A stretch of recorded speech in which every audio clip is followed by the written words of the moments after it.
Me conta uma coisa, você demora para começar a estudar porque ainda não montou o cronograma perfeito? Você fica horas reorganizando planilha, ajustando ciclo, mudando estratégia, mas quase não abre o PDF para estudar de verdade? Você perde um tempão fazendo resumo, tentando entender um conteúdo e depois nem cai aquele negócio nas questões que você estudou?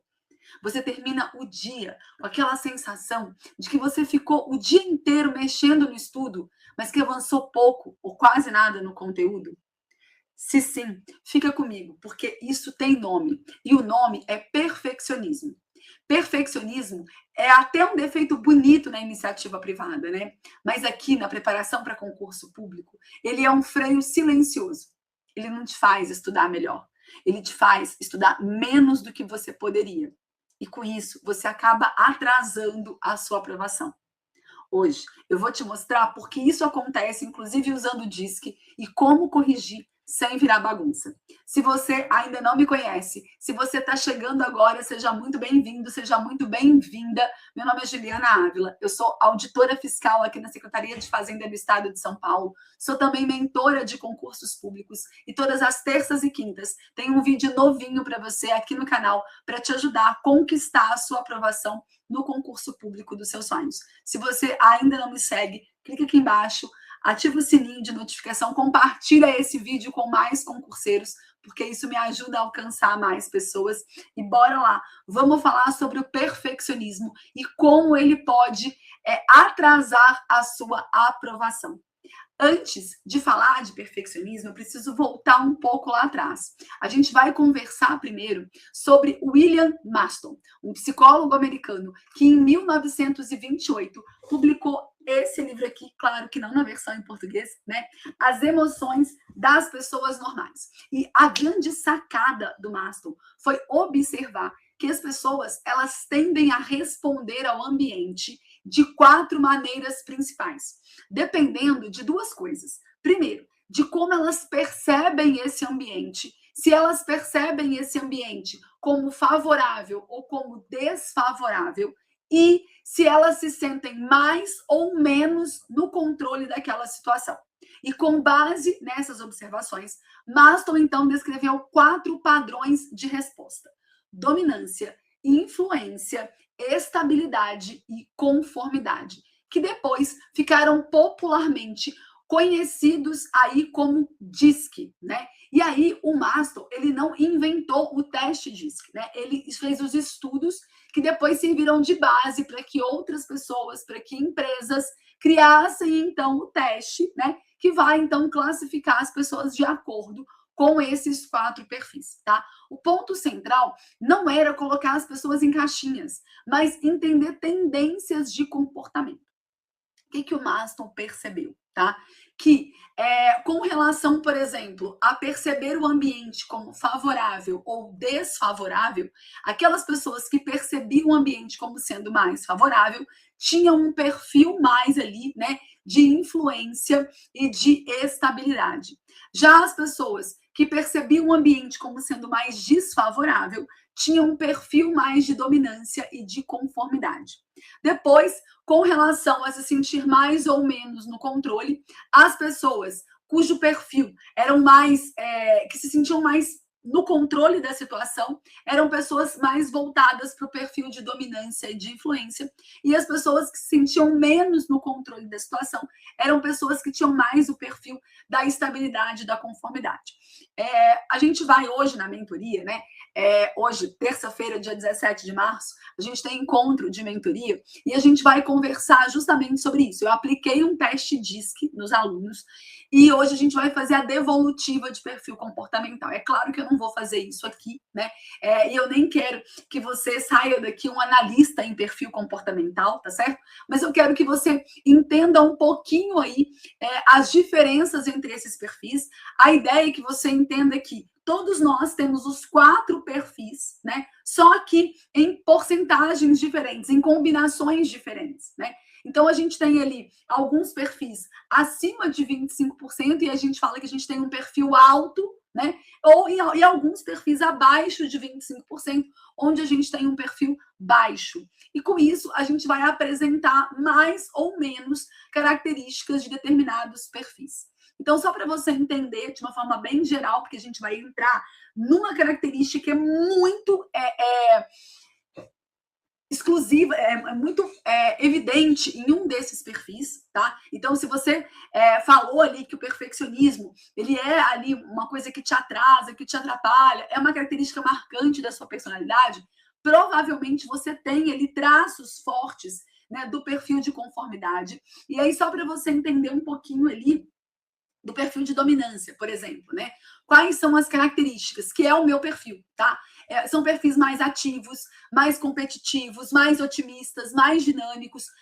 É um perfil que gosta de desafio, que gosta de liderar, que gosta de assumir riscos, não gosta de processos lentos, não gosta de falta de autonomia. O perfeccionismo não costuma ser um traço preponderante das pessoas que têm esse perfil dominante, tá? Então, isso foi uma coisa que me ajudou ali nas minhas aprovações. Enquanto que o perfil influente, por exemplo, é um perfil de pessoas mais extrovertidas, mais falantes, mais adaptáveis, mais ativas. São pessoas que gostam de falta de rotina, que gostam de autonomia, que gostam de trabalhar em equipe. É um perfil que não gosta de rigidez, que não gosta de monotonia, que não gosta de falta de reconhecimento. Depois, a gente tem as pessoas do perfil de estabilidade, né? São mais calmos, mais prudentes, têm muito autocontrole, gostam ali de uma rotina, gostam de planejamento, gostam de ajudar os outros. São pessoas que não gostam de falta de disciplina, de improviso. E aí a gente tem o perfil da conformidade. O perfil da conformidade são aquelas pessoas mais detalhistas, mais precisas, mais críticas, mais cautelosas.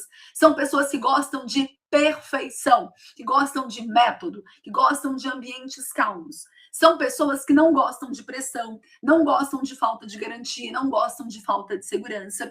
Então, o perfeccionismo é um traço de personalidade muito marcante nessas pessoas que têm um perfil de conformidade mais alto, tá certo? Então, o que acontece, né? Qual que é o problema do perfeccionismo quando a gente pensa na preparação para concurso? Existe uma frase que eu falo muito e que eu percebo que é uma frase total de quem tem um perfil dominante alto, né? Que é aquela: feito é melhor que perfeito. Isso é quase que um mantra para mim, né? Por quê? Porque se a gente for esperar tudo tá perfeito para a gente conseguir fazer alguma coisa, para a gente tocar algum projeto, a verdade é que ou vai demorar muito tempo, ou isso nunca vai sair do papel, né? Porque aqui a gente fala com pessoas, normalmente pessoas ali da casa dos 30 anos, 40, 50, 60, que são pessoas que já saíram ali daquela vidinha de ser filho, de ter uma rotina mais planejada, né, onde você conseguia ali ter um domínio maior dos seus horários. Normalmente são pessoas que trabalham fora, que são casadas, que têm crianças, que têm filhos pequenos, que têm uma rotina para administrar. E a verdade é que a gente não consegue ter um controle total dessa rotina, das coisas que acontecem. E na preparação para concurso, a gente está falando de um projeto de médio, de longo prazo. E aí, que se você vai estudar só quando tudo estiver perfeito, a verdade é que você não vai estudar por tempo suficiente, né? Porque quando você começa a estudar, o que acontece? O filho fica doente, o chefe pede um relatório no trabalho, é um colega que sai de férias e que você tem que assumir a função dele, é o carro que fura o pneu, é o pai ou a mãe que precisa passar por um processo de uma cirurgia e você vai ter que acompanhar. É vida de adulto acontecendo o tempo todo, né? E aí a gente precisa, então, equilibrar a preparação para concurso com tudo isso que está acontecendo à nossa volta. Isso é mais difícil para as pessoas que têm um perfeccionismo mais exagerado, né? Por quê? Porque quando eu falo para essa pessoa, olha, mas você pode levar o seu material e estudar, por exemplo, enquanto você está esperando ser chamado dentro de um consultório médico, né? Ou enquanto você aguarda o seu filho que está fazendo uma terapia. Mas aí a pessoa fala, mas eu não vou estar 100% concentrada, porque tem entra e sai de pessoas, porque tem barulho, né? Ou eu falo, olha, mas você pode estudar no caminho de ida e volta para o trabalho, na hora do almoço, né? mas ali não é o ambiente mais propício. A pessoa não está com 100% da concentração e ela acaba tendo dificuldade de aproveitar aquele momento. Ou às vezes é aquela pessoa que sente uma necessidade gigante de dominar todos os conteúdos, né? Eu tenho alunos, por exemplo, que eles têm muita dificuldade de avançar no assunto se eles ainda não conseguiram, por exemplo, ter 90% de acerto nas questões. Eles acham que, como eles ainda não aprenderam aquele conteúdo, eles não podem seguir em frente, né? Por quê? Que horas que eu vou aprender esse conteúdo? Até porque a gente está muito acostumado com aquele modelo de estudo da época da escola, da época da faculdade, onde a gente estudava ali na véspera da prova. E aí você tinha que aprender aquele conteúdo, ou aprendia naquele momento, ou chegava na prova, você não ia conseguir acertar as questões. Era tudo ou nada, né?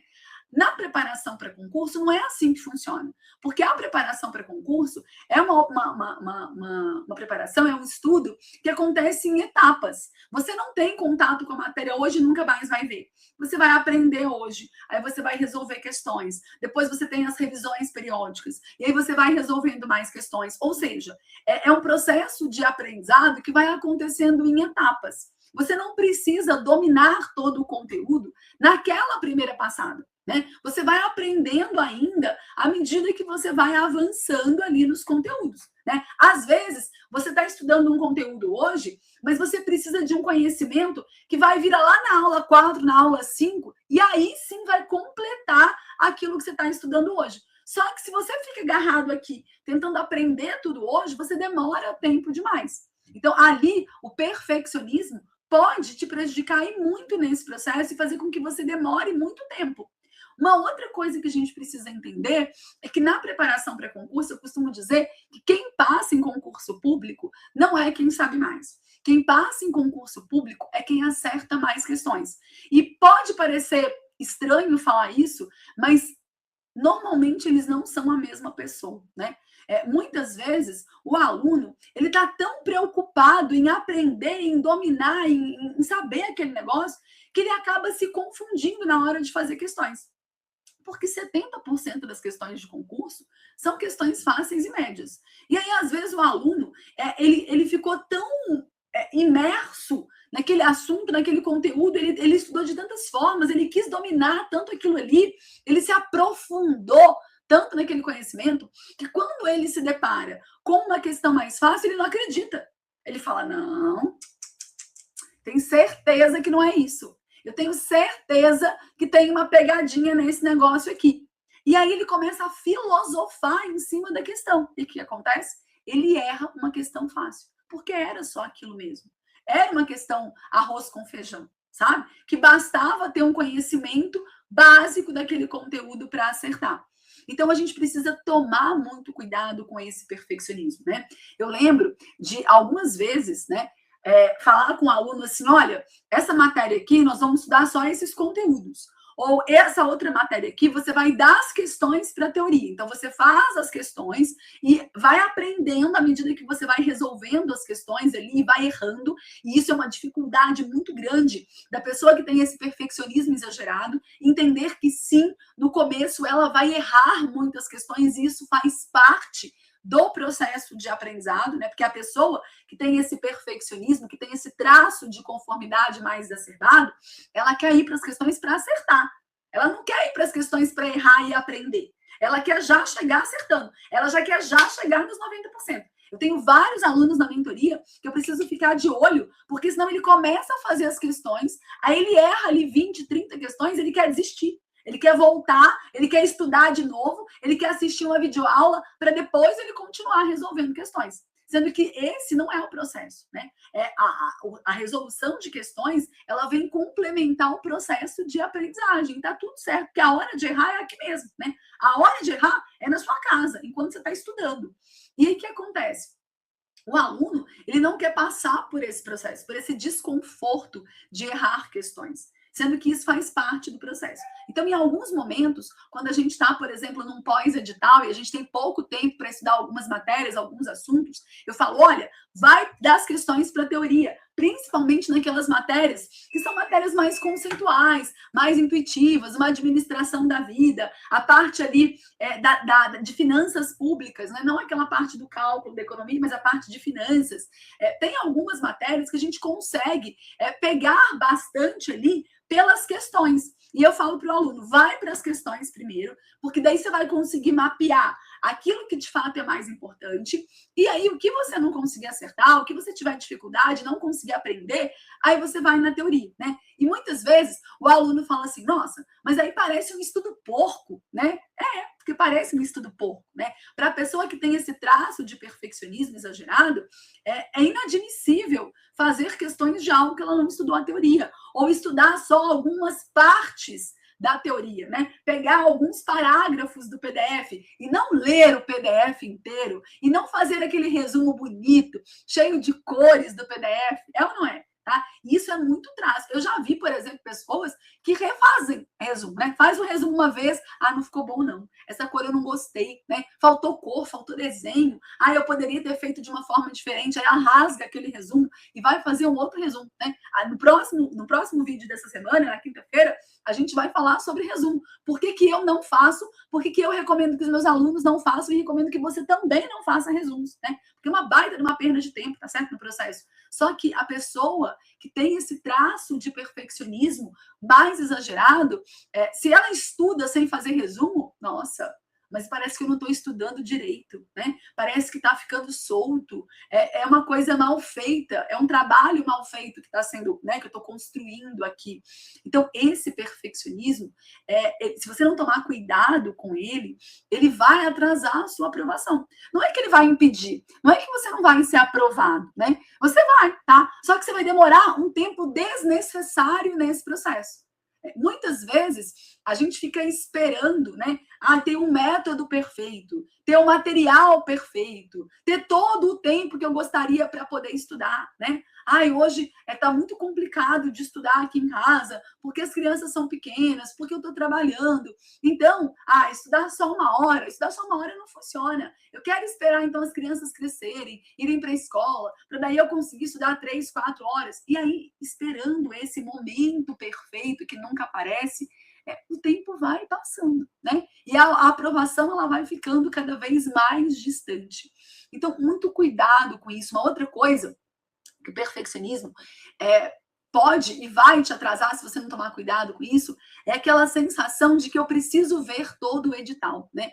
Mas eu não vou fazer prova enquanto eu não estudar todo o edital. E aí eu estudo uma vez o edital e eu acho que eu preciso estudar uma segunda vez, uma terceira vez esse edital. Então, eu vou falar para você que eu fui aprovada em 5 concursos, 3 deles da área fiscal, sem nunca ter fechado um edital, né? Várias matérias eu fui lá tendo estudado só desse jeitinho que eu falei para você aí, né? Pegando aqueles assuntos que mais caem, fazendo ali questões. Nem constitucional eu não consegui terminar, nem administrativo. Penal foi praticamente só através de aulão e algumas questões. Então, assim, por quê, né? Porque não precisa estudar tudo, ver tudo, compreender tudo. Não precisa dar aula de todos os conteúdos. Estudar para concurso é diferente de estudar para dar aula, né? Quando a gente vai estudar para dar aula, a gente precisa realmente dominar todo aquele conteúdo. Para concurso, não. Para concurso, você precisa simplesmente acertar as questões. E aí, se você consegue mapear dali aquilo que é o mais relevante, aquilo que é o mais importante, aquele que é o meu núcleo central ali, né? Aquilo que, cara, é o meu núcleo duro, é aquilo que eu não posso ir para a prova sem saber, sem masterizar. O resto, né, eu vou dar uma atenção diferente para aquele conteúdo. Entender que, da mesma forma que as matérias são cobradas de formas diferentes na minha prova, né, com pesos diferentes, com graus de importância diferentes, eu também vou estudar essas matérias de formas diferentes.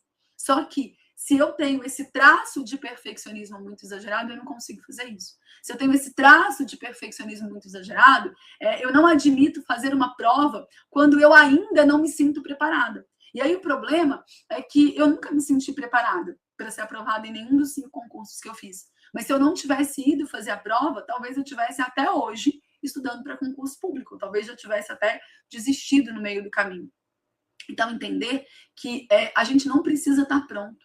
A gente vai construindo isso ao longo da jornada, né? Eu faço provas e fazer provas e ser reprovado faz parte dessa construção da aprovação.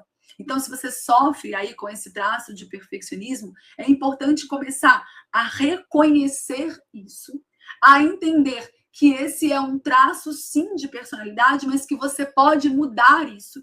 É claro que você nunca vai sair, por exemplo, de um perfil de conformidade, né? Ah, eu tenho um perfil de conformidade muito alto e vou virar ele muito baixo e vou chegar num dominante muito alto, por exemplo, tá? Talvez isso não aconteça, mas a gente consegue fazer adaptações. E para a gente conseguir fazer essas adaptações, o primeiro passo é reconhecer, sim, eu tenho esse traço de perfeccionismo exagerado e sim, eu percebo que isso está me atrasando, que isso está atrapalhando o meu processo ali de preparação para concurso público. E aí, na hora que esse traço aparecer, na hora que eu percebo que eu estou tendo esse comportamento, né, que é um traço de perfeccionismo exagerado, eu falo, opa, peraí, né? Eu já percebi, eu já identifiquei, eu já sei que isso é prejudicial, então eu volto e racionalmente eu mudo o comportamento, né? É óbvio que o gatilho ele vai ser, né, de fazer aquilo ali que eu estou acostumado, né? De voltar, de largar as questões, tentar voltar para a teoria, assistir uma videoaula, de não ir fazer uma prova porque eu ainda não estou pronto, de ficar tentando aprender cantinho ali que nem é cobrado. Esse é o nosso comportamento normal, né? Aquele que vem de forma mais automática. Mas a gente sempre tem a possibilidade de frear esse comportamento. Eu costumo dizer que a jornada rumo à aprovação, ela é também uma jornada de autoconhecimento, né? A gente vai conhecendo ali as nossas luzes e sombras, os nossos pontos fortes e fracos, e a gente vai tendo a oportunidade de trabalhá-los, tá certo? Então, provavelmente você sempre vai ser uma pessoa perfeccionista, mas você vai conseguir deixar esse perfeccionismo sob controle, principalmente aí na preparação para concurso, se você tiver ali uma visão mais racional em cima desse processo, né? Percebi que estou fazendo um estudo que está demorando muito tempo, que eu estou demorando muito para aprender um conteúdo. Será que esse conteúdo realmente é tão relevante? Será que eu não vou ter oportunidade de aprender esse conteúdo mais para frente? Ter um método de estudo ajuda demais também. Se você tiver um método em que você confia, fica mais fácil, né?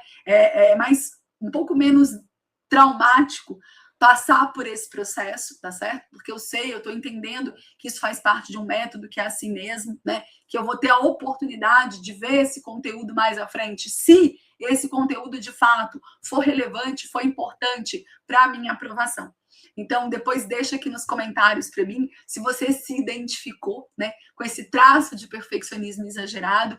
Me conta um pouquinho o que você tem feito aí para deixar ele sob controle. Porque é óbvio, né, que se você é uma pessoa perfeccionista, isso vai te acompanhar para o resto da vida. Mas a gente consegue aí minimizar pelo menos os efeitos negativos ao longo da preparação para concurso. Um beijo e até o nosso próximo vídeo que vai ser sobre resumo. Me aguarde.